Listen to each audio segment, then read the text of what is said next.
ইফতারিতে একটা মজার আইটেম হতে পারে পকেট শর্মা। সবাই আমার কাছে এটা রেসিপি চেয়েছেন, রেসিপিটা আমি দিয়ে দিচ্ছি। এখানে 7 কাপ মেপে ময়দা দিয়েছি, তারপর 2 চামচ দিয়ে দিলাম ইস্ট আর 2 চামচ দিয়ে দিলাম চিনি। এখন শুকনো উপকরণগুলো আমি ভালো মতো একটু একসঙ্গে করে নিচ্ছি। এখন আমি লিকুইড দুধ যেটা থাকে সেটা হালকা গরম করে নিয়েছি, এটা দিয়ে আমি একটু ময়ান দিয়ে নিচ্ছি। একটু মাখিয়ে নেওয়ার পরে আমি এখানে 1 চামচের মতো লবণ দিয়ে দিলাম। এখন আমি বাকি দুধটা দিয়ে দিলাম। দুধটা কিন্তু কুসুম গরমই থাকবে। এই পর্যায়ে দিয়ে দিব 3 টেবিল চামচ তেল। তেল দিয়ে এবার আমি ভালো করে ময়ানটা দিয়ে নিব। ময়ান দেওয়া শেষ হয়ে গেলে এই যে একটা সফট ডো তৈরি হয়েছে, এবার আমি এটাকে সামান্য তেল উপরে দিয়ে এটা ঢেকে রেখে দিলাম। এখন দেখেন 2 ঘন্টা পরে এটা কিন্তু একদম ফুলে 3 ডাবল হয়ে গেছে। এখন আমি এটা সবটাকে একসঙ্গে করে নিচ্ছি। এখন এটা আবার একটু ভালো করে প্রেস করে একটু ময়ান করে নিব। এখন আমি যতটুকু দরকার সেভাবে নিয়ে আমি এখন পিঁড়ির মধ্যে এটাকে একটু বেলে নিচ্ছি। তো আমি একটা বড় রুটি বানিয়ে নিয়েছি আর এরকম গোল একটা কাটার দিয়ে এটা আমি কেটে নিচ্ছি। পকেট শর্মা কিন্তু এরকম ছোট ছোট সাইজেরই হয়। তো আমি এই যে দেখেন একদম ছোট ছোট করে কেটে নিয়েছি। এবার আমি একটা ফ্রাই প্যানে হালকা তেল ব্রাশ করে নিয়ে প্রত্যেকটা ব্রেড যেটা তৈরি করেছি সেটা আমি এটার মধ্যে দিয়ে দিচ্ছি। এটা কিন্তু আমি একটু ঢেকে এপাশ ওপাশ করে ছেঁকে নিব। এই যে একটু ঢেকে দিলাম।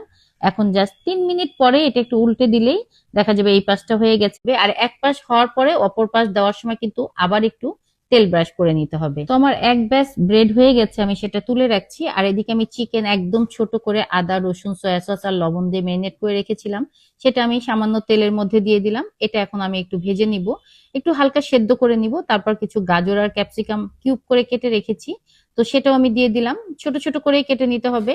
দিয়ে আমি সেটার মধ্যে একটু গোলমরিচ দিয়ে দিচ্ছি, একটু লবণ দিয়ে দিব পরিমাণ মতো, আর দিয়ে দিব টেস্টিং সল্ট। একটু টেস্টিং সল্ট না দিলে কিন্তু এটা আসলে খেতে ভালো লাগে না। তো দিয়ে আমি ভালো মতো এটাকে একটু সেদ্ধ করে নিব। তারপরে আমি একটু কর্নফ্লাওয়ার দিয়ে দিব। কর্নফ্লাওয়ারটা দিব একটু বাইন্ডিং এর জন্য। এখন আমি সস তৈরি করে নিব। তো ব্রেড গুলো তুলে নিয়ে আসলে একই সাথে আমি সব কাজ করছি, যেহেতু ইফতার আইটেম সবকিছু তাড়াহুড়া।